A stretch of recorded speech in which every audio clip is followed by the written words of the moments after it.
This is a Springfield Armory Saint Victor AR15. I'm gonna say that I actually like this rifle.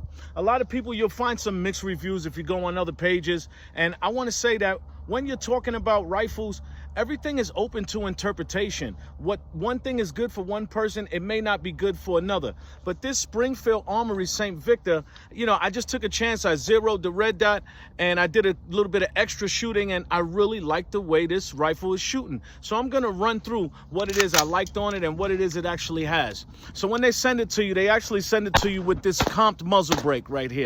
And I like this comped muzzle brake. It seems to let the gases out the tip the right way. It's a 16-inch barrel in 5.56 NATO, 1-in-8 twist.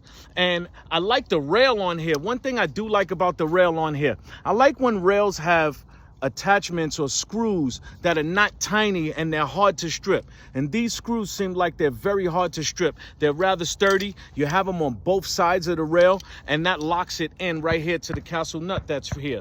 It came with some front and some rear sights. However, they would flip up, and we put this magnifier on here, so we got rid of the rear sight. So being that we got rid of the rear sight, we got rid of the front sight. Maybe we'll put some offset sights on here so that we can also have something other than the red dot. However, you know, it's going to be a little difficult because we have this magnifier on here. So I just got this little bit of space right here to actually set up some offset red sights or an offset red dot. And it'll be nice though when I actually get it running. I like the tolerances on this rifle. There's just a tad bit of wiggle that maybe if I put a wedge in there, the wedge would take care of the little bit of wiggle that you have in between the upper and the lower. Magpul hand grip that has the little attachment on the bottom that you can pull out, and you can stick some oil in there, or you can stick a couple of tools in there. The buttstock is actually a nice B5 buttstock, and it has the attachments for the QD point on the back of it. We went and we put a Holosun 510 red dot on the top, and we attached a magnifier to it, so if we wanted to get out and do some shooting, we actually could. The trigger, I definitely like the trigger on this rifle. Let me just show you. Okay, so we're clear here. Let me just show you the rifle. It's got a nice trigger squeeze right there, not very terrible. And then our reset, it's nice, and you can feel the reset. Once again, it's nice. You can feel the reset. It's not very long of a pull, and it's not very long of a reset either. I like that it's an ambidextrous safety, so I can put it on with my thumb. I can take it off with my index finger. Things that I would think about changing, I'm not a fan of that spring that you hear inside the buffer, and that's just standard on a lot of rifles, the spring that you hear in the buffer. So I would go ahead and I would add a captured buffer to this. I wouldn't change the trigger at all. The trigger I would work with until it is I learned how to use it the way it is I want to use it.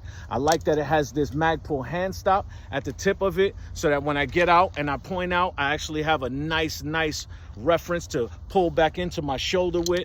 That's really nice, and it's not a very heavy rifle, and I like that. Springfield Saint Victor, the shots that I put down range were very nice. I like the barrel. The barrel seemed like it had some very nice tolerances, and this is something that I would recommend if you're not someone who knows how to build AR-15s and you want to get one, and all you're seeing is what you can afford is something that you would have to build.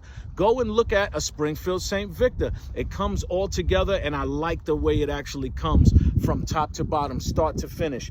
You know, there's nothing on here that I would change other than the buffer. I would really say I took the front sights off, put a red dot, but the buffer is about the only thing that I would change, just because I don't like hearing that spring that's in it. But it's put together very well. And you know, bolt carrier group, I'll get into the bolt carrier group. They have their own proprietary Springfield bolt carrier group, and I like it. You know, it's a nitrided coated bolt carrier group, and I really like what it is that I see right here on this Springfield Saint Victor. All rifles is something for you to go ahead and test out yourself and see what it is actually works for you.